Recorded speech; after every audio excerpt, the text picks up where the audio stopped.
What's up, guys? It's Joel of Paintball. Today we are talking about the top paintball guns over $1,000. If you guys like this video, make sure to leave a like as well as subscribe to the channel. And if you guys are interested in picking up any of these markers that we have here, please head on over to punisherspb.com and we'll see you after the intro.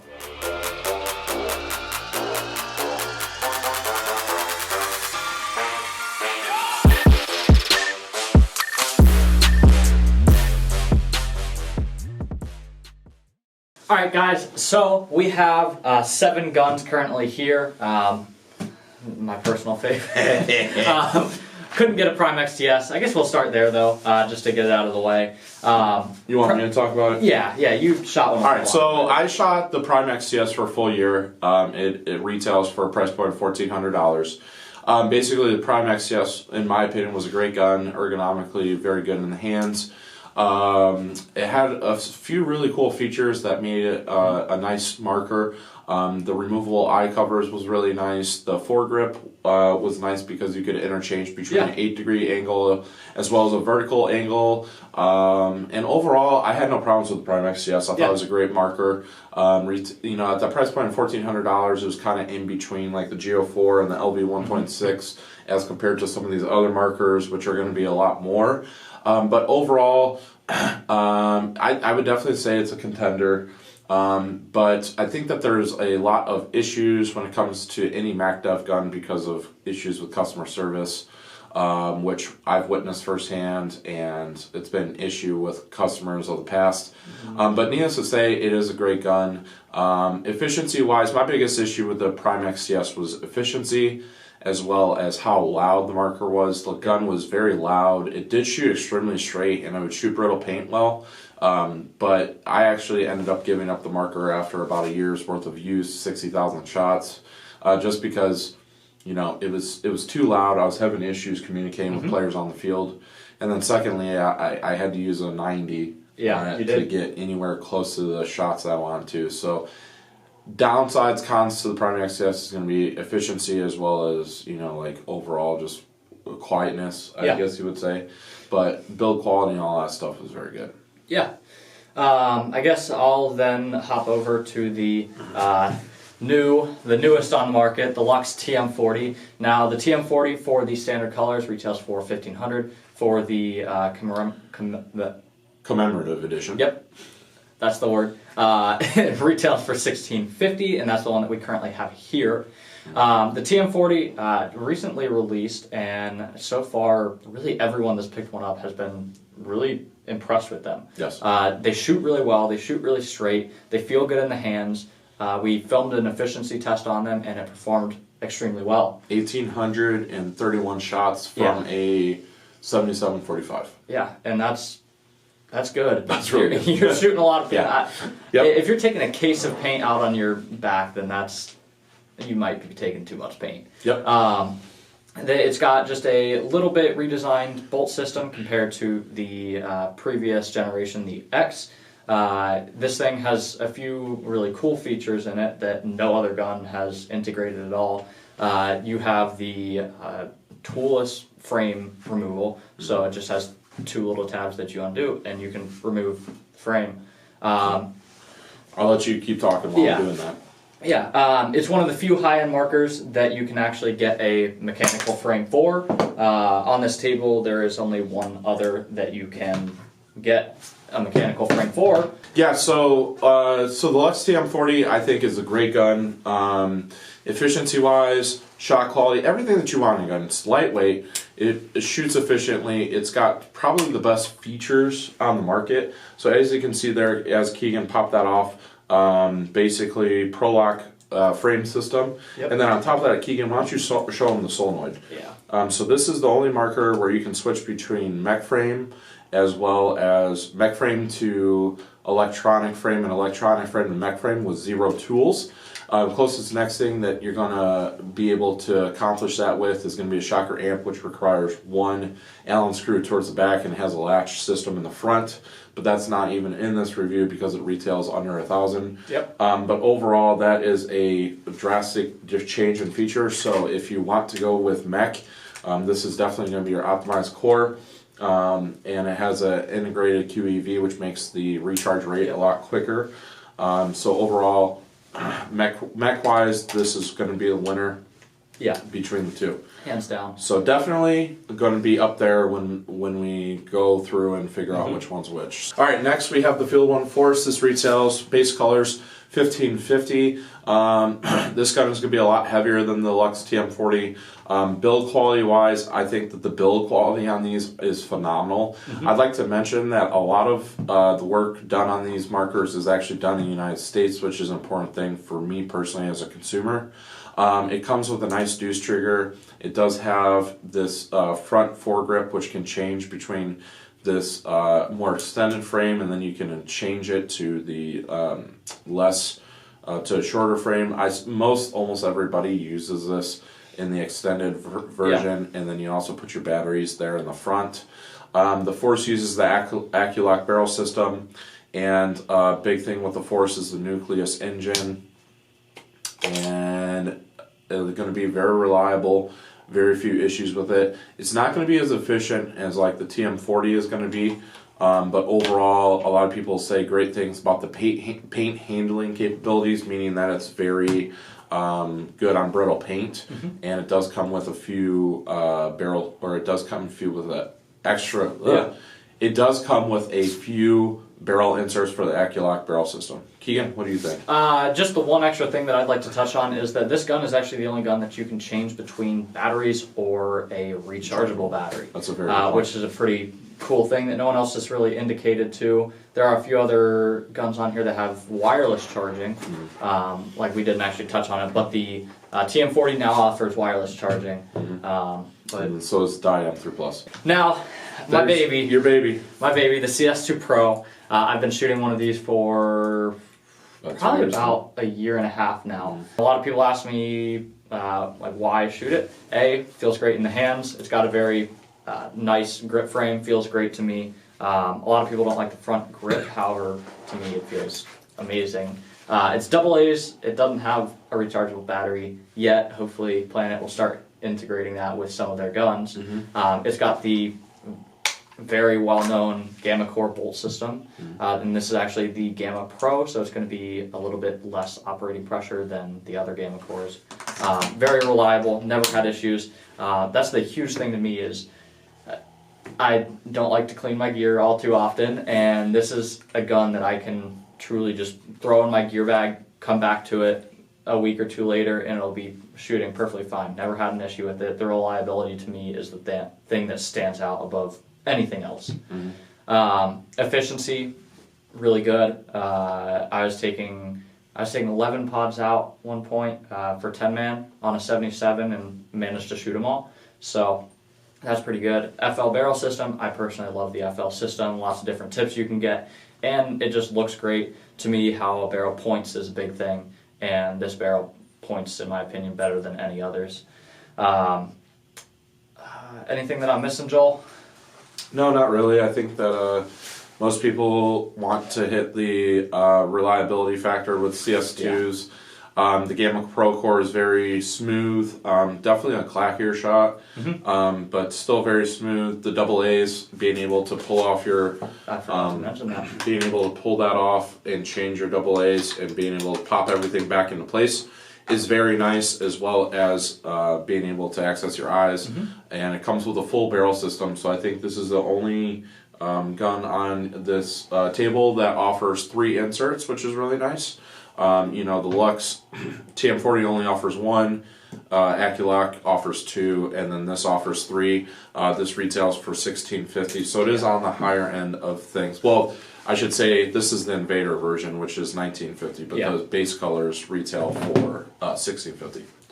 Geo4, I'm going to talk about the Geo4 because I shot the Geo4 for a little period of time before I shot the TM40. Geo4 is the IV core, so it's going to be a little bit smoother, less clacky of a shot than the CS2 Pro. It's going to offer a lot of the same features. Only comes with 1 insert of the FL barrel system. Eye covers is going to be able to do the same thing. As you can see here, it does take 2 AA's, slightly different on how you change that, but the mechanism is still the same. And eye covers, you can still access the eye covers, very similar to how you access the CS2. So really, these guns are very similar. This retails for a price point of $1,300. Going to be extremely reliable, smooth shooting, and all that stuff. Feature-wise, it's going to be very similar to the CS2 Pro. The foregrip is slightly different. It's going to be a little bit fatter. I personally like that. I have larger hands, but that's just a preference thing. And I like how the IV core shoots better than the Gamma core, but that's just going to be a preference thing. Yeah. Only thing I'd like to mention on that one is that it does have the SFR, so you can change the shot a bit. You can make it a little bit of a harder shot or try to go for the softest shot possible. You do have a little bit more tuning there than you do with like the CS2.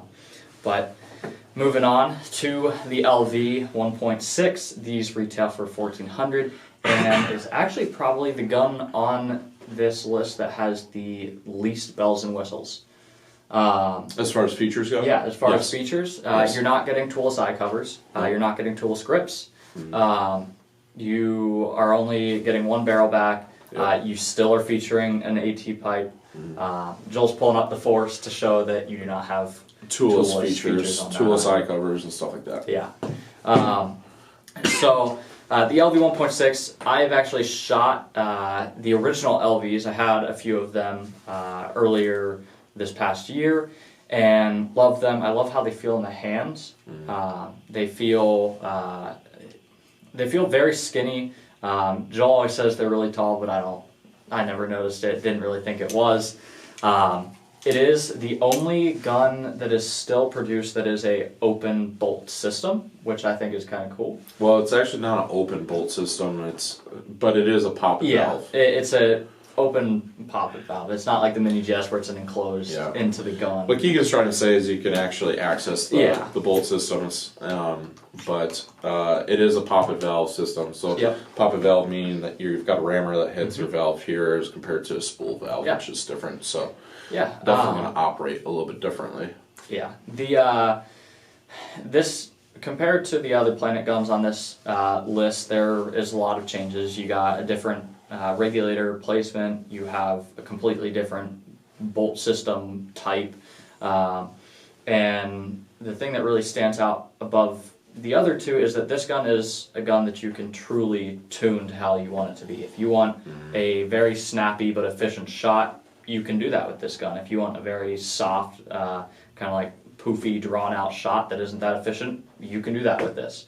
You have 2 tuning points on the new solenoid that they offer, which is now rebuildable, which is a huge feature that they added from the original ones. It was originally $160 to get a new solenoid, and now you can just rebuild it. So you have those 2 tuning points, as well as you have the LPR here that you can tune it with. So that's kind of the thing that stands out to me about this gun compared to the rest of the guns on this list. It's definitely the most tunable, 150%. Yeah, if you like to mess and fidget with your guns, this is pretty LV 1.6 is going to be the option. All right, and then last but not least, you have the Dye M3 Plus. I think that this is probably one of the most underrated guns in this comparison because it is. I personally shot the M3 Plus before I shot the TM40, and I will say I think it's very smooth. I think it shoots extremely straight. A lot of people have issues with Dye because of reliability factor. I put a ton of shots, and you can attest to this, I really abused the thing, and it shot great and never gave me any issues. The M3 Plus is the only other marker that offers wireless charging like the Lux TM40. It features the fused bolt system, and so there's the fused bolt system. The Dye M3 Plus also has a eye pipe, so the 4th generation eye pipe, which is kind of a cool feature. Basically, the idea there is that it protects the eyes so that it's self-cleaning and you're never going to have to clean the eyes. Slaps ASA is very nice. Probably my favorite ASA out of any of these ASAs is Slaps ASA. You just pull it to degas and then pop it into place. Keegan's kind of wincing because it is kind of hard to engage sometimes. But the Pops ASA of the Planet guns is going to be similar to that. It has a low-rise feed neck, which has a swivel right here, and then it comes with the ULS barrel system. So the ULS is different than the older Dye UL barrel systems. It is a longer control bore, which is going to be a nice feature. Most all these guns offer a longer control bore. Idea there is that it's going to be more efficient and it's going to be more consistent and accurate because it allows the ball to have a contact surface longer down the barrel. So idea there is you're going to be wasting less air in the barrel tip area. So Dye M3 Plus is actually really efficient. Handles brittle paint very well. It is the only gun that has the OLED screen on the side, and I would say like definitely the most confusing board if you don't know how to use it, but definitely probably the most tunable board if you do know how to use it. Yeah. You can actually put different player profiles in there. Yeah. You can name yourself in there and everything else like that. You can name every player profile, which is a really nice feature. The wireless charging is a really nice feature. Overall, the gun is very consistent over the chrono and all that stuff. The reason why I chose to shoot the M3 Plus at the beginning of this year was because it just shot very straight. It was very quiet, so I didn't have the issue with the Primex CS. And overall, like, it's a good contender. This gun retails for $15.99 for the basic colors, and then your PGA colors, like this PGA Spent, is going to be $100 more, so you're going to be at $16.99. So, Keegan, we've kind of touched on everything here. That we do have a few different price ranges. We do. Right? We have anywhere from $1,300 all the way up to, I think the most expensive is a private label, but base-wise, your most expensive is going to be the CS2 Pro at $1,650, right? Yeah. So anywhere from $1,300 to $1,650. What gun are you choosing and why? Tricky question for me. And I said the same thing in my TM40 versus CS2 a comparison video. I love my CS2, and I was trying to figure out whether or not I wanted to just trade my CS2 in for a TM40, and the entire reason that I didn't was because of the sentimental value that my CS2 has, and the fact that if I trade in my CS2, I can't get my exact CS2 back, but I can always get a new TM40. So with that being said, if someone gave me the option to pick one of these guns up off this table and take it home with me, it'd be the TM40. The TM40 to me feels very good. They did a very good job designing it, and it's exactly how I wanted a shot of the Ice and the X mixed. It has the quick, snappy shot of an X, but it has the poofiness of an Ice.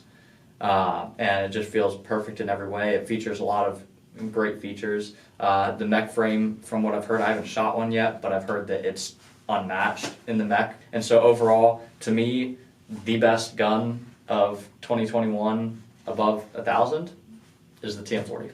I also am going to have to agree with you. I am going to throw a little wrench in everybody's thought process here, but I would also say that the Geo4 is probably the best bang for the buck over $1,000 in the sense that you are a couple $100 cheaper than everything else on this table, and the Geo4 shoots extremely smooth and has a bunch of great features. You're going to have a lot of toolless features, which in my opinion, over $1,000, you should have those features. Yeah. So Geo4 is probably your best budget option.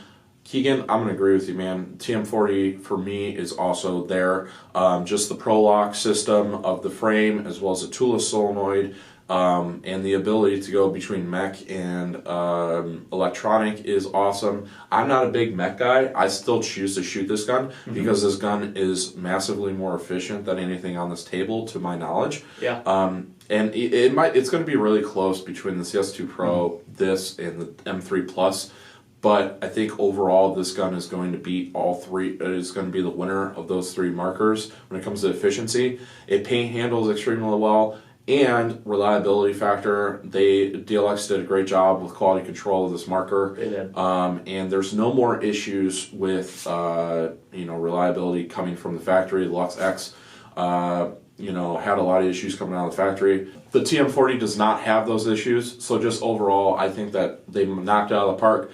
The other thing to mention is that is $1,500. So besides these other, besides the LV 1.6 and the Geo 4, it's actually the cheapest option between the M3 Plus, the CS2 Pro, and the Field 1 Force.